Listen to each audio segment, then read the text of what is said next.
All right, what's up, guys? Here, I got a question, and this shouldn't take too long to answer. It's about what is French contrast training? And to answer this question, I'm just going to dive into contrast training as a whole. And I steal this definition of my understanding from Yuri Verkhoshansky's one of his books. I don't remember the top of my head. I think it was Special Strength Manual. I butchered the name. Special Strength Manual for Coaches. It's an awesome book, and so I'll put the link in the bio for this. So if you guys want to check it out, you're more than welcome to. But the idea of contrast training is that you're challenging a motor pattern, right? The idea is that if we think about jumping, let's use the motor pattern of jumping. The idea of contrast training is we're challenging the motor engram, so the motor pattern, how those muscles are firing together, to be the most efficient as possible. And so this is why you might do something along the lines of this setup. I'm going to explain how you might set up a French, or not a French, just any contrast. You might do a heavy squat. You might do a band-assisted jump. You might do a slightly loaded jump. And you might do a body weight jump. That's just one of many ways you can do it. But the idea is all of those movements are essentially overloading the same pattern in a different manner. You have the maximal strength aspect of a very heavy squat. You have the band-assisted jump, which is challenging the ability to jump against a reduced load that's your body weight, or higher velocity movement.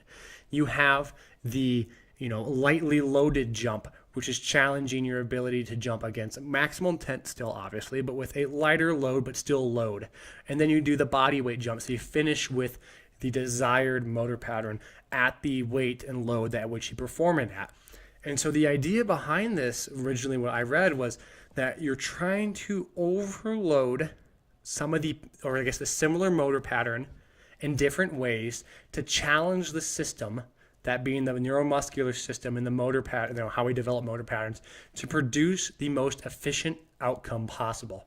So instead of thinking about this as load and stressing a system, think about it as means of we're challenging the motor pattern, and the way we challenge it are with different sorts of stresses, and those stresses come in the form of load or lack of load.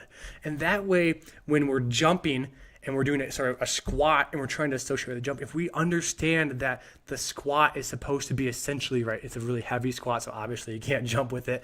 It might be done somewhere like 85% and above, even up to 90, 95, right? It's near maximal effort. It's just the same intent as if you're jumping, but it's under a different kind of load. So you're challenging the nervous system now to produce high levels of force, recruit large number of motor units.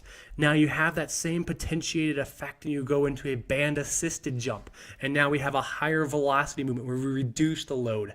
So now you're stressing the system from a different way. How quickly and how fast can you produce force when the velocity is higher? And now you do a slightly loaded jump, so maybe it's a speed strength jump where you still have some load, but it's in between the two unloaded and maximally loaded. And then you might go back to the body weight jump to finish it off, because that is the very specific motor pattern that you're actually trying to cause adaptation in. And so when you look at contrasts and how you set up a contrast, it's not just doing something heavy, light, and then maybe accelerated with a band. Maybe you're looking at it in terms of a motor pattern. How do I challenge this motor pattern to overcome certain obstacles in the form of load?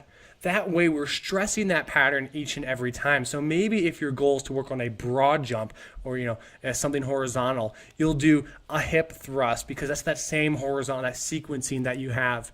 Maybe you'll do a deadlift because it's that hinge pattern. Maybe you'll do a scoop med ball toss because it's still that same hinge pattern. And then you finish with that broad jump.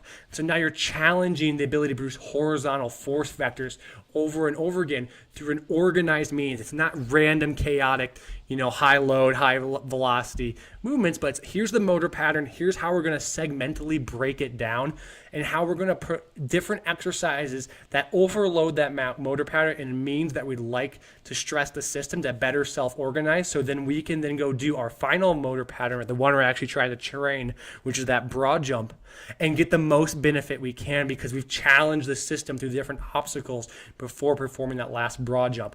So it's actually a way, if you look at dynamical systems, systems theory about how the body self-organizes, and you put it all under these different types of stresses. And so that way you're challenging the nervous system, the muscular system from all different domains. So when it goes back to that body weight jump, the theory is it's going to self-organize, or ideally self-organize in the most efficient way possible. So when you think about contrast, motor pattern, means of stressing in terms of, what load can I do to impose on the body to force it to self-organize in a more efficient manner. Once you do that, you can add in and play with however you want to set it up. But once you have that system of framework, that becomes the easiest way to think about organizing this all together into a program itself. Hopefully that made sense. I know I didn't specifically target and tackle French contrast training.